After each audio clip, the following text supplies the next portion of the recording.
کوئی کہے کہ جی جو آپ نے ٹیکسز کی یہ رکھی ہے قطار اس میں مجھے فلاں ٹیکس پہ اعتراض ہے، کوئی کہے کہ جی جو یہ آپ نے اسکیمز رکھی ہیں اس کی الوکیشن پہ مجھے یہ سوال ہے. کسی نے مہربانی فرما کر بجٹ بکس کو کھول کے نہیں پڑھا کہ اس پہ بات کریں.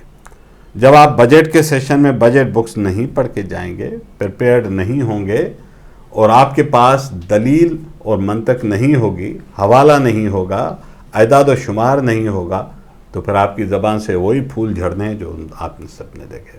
بہت افسوسناک صورت ہے. نصیر صاحب ہم نے یہ بھی دیکھا تھا کہ جب چونکہ میں خود بھی بچپن سے جب بجٹ کا اجلاس ہوتا ہے تو مجھے ایک بڑا شوق ہوتا ہے، انتظار ہوتا ہے کہ آج بجٹ کا سیشن ہے تو میں ضرور دیکھوں گی. تو اسکول کے زمانے سے ہی ہمیں یہ شوق ہوتا آ رہا ہے، لیکن کل یہ پچھلے 3 دن سے جو میں نے دیکھا تو اس پر میرے ذہن میں کئی باتیں آ رہی ہیں. تو پھر میں یہ سوچنے لگ گئی کیا پھر اس طرح کے اگر اسمبلی کے اجلاس ہوں گے، اس طرح کی تقریریں ہوں گی، اس طرح کے نازیبا الفاظ استعمال ہوں گے، اسمبلی کا اس طرح ماحول ہوگا، تو پھر اس طرح تو پھر اب ٹی وی پہ تو یہ بتانا چاہیے کہ بھائی بچے ہرگز نہ دیکھیں یہ اسمبلی کا اجلاس. تو ان کی ذہنی صحت پر کتنا اثر پڑا ہے، آپ اس حوالے سے کیا کہیں گے؟ لیکن نہ صرف بچے بلکہ میں تو یہ کہہ رہا ہوں کہ بحیثیت مجموعی جو معاشرے کے اوپر میں آپ اس سے سمجھیں کہ معاشرہ جو پہلے ہی ہمارا 70 سال سے سیاست کو ویسے ہی بہت بدنام کیا گیا ہے. کچھ اپنے اس طرح کے اعمال کی وجہ سے سیاست بدنام ہوئی، اور کچھ ان کرداروں نے سیاست کو بدنام کیا جن کا خیال تھا کہ وہ تو ہولی کاؤ ہیں، وہ تو پاک پوتر ہیں، وہ تو غلطیوں سے مبرہ ہیں. لیکن جو یہ سیاست ہے یہ کوئی گندے لوگوں کا کام ہے. یہ پروموٹ کیا گیا، اور یہ اس لیے پروموٹ کیا گیا کہ عوام سیاست سے نفرت کرے اور عوام کہے کہ کوئی اور یہاں پہ ایسی مخلوق موجود ہو جو ملک ان کے قبضے میں ہو، سیاست کی بات نہ کی جائے کیونکہ کرپٹ ہیں سیاستدان، چور ہیں سیاستدان، یہ سارا ایک ماحول بنایا گیا. جبکہ پاکستان بنا ہی سیاست کی وجہ سے. قائد اعظم محمد Ali Jinnah was a politician, انہوں نے یہ ملک بنایا. تو لاجیکلی آج آپ 21ویں صدی میں پارلیمانی سسٹم کے اندر آپ نے ملک چلانا ہے تو سیاست اور سیاستدانوں نے چلانا ہے. تو ذمہ داری سیاستدانوں پہ بہت زیادہ عائد ہوتی ہے کہ وہ اس طرح کے تاثر کو اپنے صحیح کردار سے ختم کریں نا.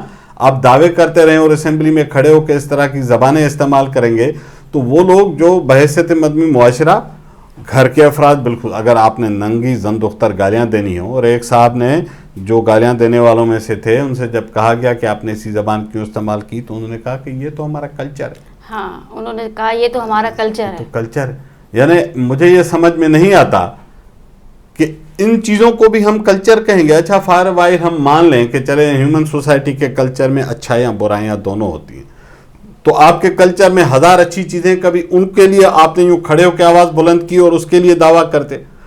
جو گھٹیا حرکت ہے اس کو آپ کلچر کے نام پہ پروٹیکٹ کرنا چاہ رہے ہیں، بجائے اس کے کہ آپ شرمندگی کا اظہار کر کے کہتے کہ یہ ہمارے پاس ایک غلط روایت تھی، اس کو تو نکلنا چاہیے، بجائے اس کے کہ میں اس کا تحفظ کروں کہ یہ میرا کلچر ہے. پنجابی کلچر کی بات کی گئی، پنجابی کلچر میں تو بلے شاہ بھی ہے، ہیر وارث شاہ بھی ہے، پنجابی کلچر میں تو دلہا بھٹی بھی ہے. پنجاب کے کلچر میں 1000 اور چیزیں ہیں مثبت جو سماج کو آگے لے جا سکتی ہیں. آپ ان سب کو ردی کے ٹوکری میں پھینک کے گالیاں دینے کے لیے کھڑے ہو گئے، اس کو وکالت کی کہ یہ تو میرا کلچر ہے. بتائیے آپ گھر میں سب کے سامنے یہ کلچر پروموٹ کریں گے اپنے گھر میں جو آپ چاہتے ہیں کہ باقی لوگ گھروں میں بیٹھ کے ٹی وی پہ آپ کو کلچر کے نام پہ اس بد زبانی کو سنیں؟ کم سے کم بچے تو ہرگز اس طرح کا اجلاس نہیں دیکھ سکتے بچے والدین کے ساتھ بیٹھ کر. بڑے بھی نہیں دیکھ سکتے، بچے تو ہرگز نہیں دیکھ سکتے. بچے بھی ہرگز نہیں دیکھ سکتے. گھروں میں جب آپ چاہتے ہیں کہ سیاست جس قسم کی زبان جس طرح کی زبان استعمال کی گئی، انتہائی غلیظ اور گھٹیا زبان، میں کہوں گا کہ ان تمام لوگوں میں اگر اخلاقیات ہو، جو کہ ہوتی تو ایسی باتیں نہ کرتے، لیکن میں مان لیتا ہوں انسان ہے، سلپ آف ٹنگ بھی ہوتی ہے. یہ کھڑے ہو کے سیوان میں پورے پاکستان کے لوگوں سے معافی مانگے جو انہوں نے حرکت کی، جو انہوں نے زبان کا استعمال کیے، اور توبہ طائب ہوں کہ یہ لوگ سیاست کے مجرم بن جاتے ہیں. سیاست کو ایز اے انسٹیٹیوشن، سیاست کو as a segment of society آپ ڈیفیم کر رہے ہیں، ڈیمین کر رہے ہیں اس طرح کی حرکات سے.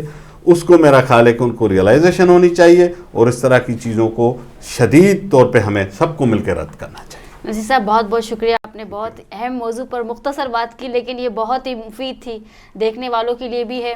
تو میں اپنے ناظرین کو یہ کہنا چاہوں گی کہ جو رویہ جو ہمارے منتخب نمائندے کرتے ہیں اسمبلی میں، جس قسم کی نازیبہ زبان، جو نازیبہ گفتگو استعمال کرتے ہیں، کیا ہم معیشت کے چکر میں اخلاقیات بھول گئے؟ ہم یہ بھول گئے کہ یہ بجٹ کا اجلاس ہے، بجٹ کی تقریر ہے، اپوزیشن کا ہنگامہ ہے، ہمارے منتخب نمائندے غلیظ جملے استعمال کرتے ہیں، گالم گلوچ، پھر اس کو کلچر قرار دیتے ہیں. کیا یہ ٹھیک ہے؟ ہم کیا ترقی کی باتیں نہیں کر سکتے؟ کیا ہم یہ باتیں نہیں کر سکتے کہ پاکستان کو آگے کیسے بڑھایا جائے، ہم تعلیم کو آگے کیسے لے جائیں؟ تو ان سب باتوں پر بات کرنے کے لیے ایک دفعہ پھر ہم نصیر محمد کو انوائٹ کریں گے اپنے پروگرام میں. آج کے لیے اتنا ہی اپنی بات کے ساتھ. آنے والے پروگرام میں پھر ایک نئے موضوع پر بات ہوگی. تب تک کے لیے اللہ حافظ.